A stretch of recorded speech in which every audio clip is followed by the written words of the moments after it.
Bonjour à tous et bienvenue sur Climatise, votre chaîne dédiée à la transition énergétique. Aujourd'hui, on part explorer un classement très intéressant. On va voir quels sont les 5 pays qui produisent l'électricité la plus décarbonée au monde. Et avant de commencer, on va faire un petit point sur comment on mesure le niveau de décarbonation du mix électrique d'un pays. La donnée qu'on utilise le plus souvent est la part de l'électricité d'origine renouvelable ou décarbonée, et si cette donnée peut donner un ordre de grandeur clair concernant le niveau de décarbonation de l'électricité d'un pays, elle peut toutefois manquer de précision parce que parmi les sources d'énergie, certaines sont plus décarbonées que d'autres. L'éolien émet par exemple 11 grammes de gaz à effet de serre en équivalent CO2 par kilowattheure produit, là où le solaire en émet 48. C'est la même chose concernant les sources fossiles, un kilowattheure produit avec du gaz naturel produira 490 grammes, là où un kilowattheure produit avec du charbon en produira 820. Ainsi, si un pays a 50% d'énergie renouvelable, mais que son mix électrique est composé de solaire et de charbon, il produira plus de gaz à effet de serre qu'un pays qui n'a que 30% d'électricité d'origine renouvelable, mais qui produit son électricité avec du solaire et du charbon. Pour ce classement, on va préférer la quantité de gaz à effet de serre par kilowattheure produit pour déterminer qui a le mix électrique le plus propre.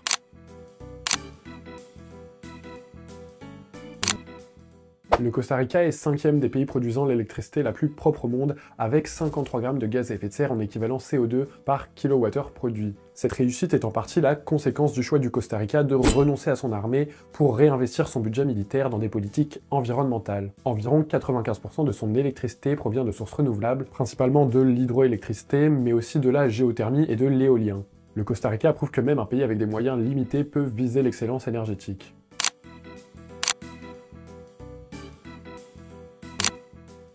La 4e place des pays ayant l'électricité la plus propre au monde revient à la Suède, avec 41 grammes de gaz à effet de serre en équivalent CO2 par kilowattheure produit. Le pays repose sur un mix énergétique diversifié, hydroélectricité, nucléaire, éolien ou encore solaire. Ce mélange permet à la Suède de maintenir des émissions très faibles tout en garantissant un approvisionnement stable. Son objectif pour 2040, une électricité totalement décarbonée, un exemple à suivre pour ses voisins européens et pour le reste du monde.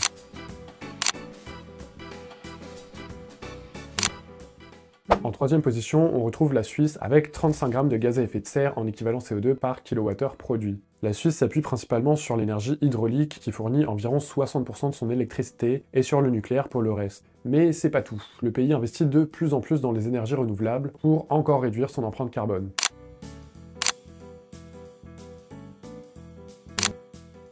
La Norvège arrive à la 2e place des pays ayant l'électricité la plus décarbonée au monde, avec des gaz à effet de serre équivalents à 30 grammes de CO2 par kilowattheure produit. Ce pays tire près de 99% de son électricité de l'énergie hydraulique grâce à son relief montagneux et ses abondantes rivières. La Norvège produit tellement d'électricité qu'elle en exporte aussi vers ses voisins scandinaves et européens, contribuant ainsi à décarboner l'ensemble de la région.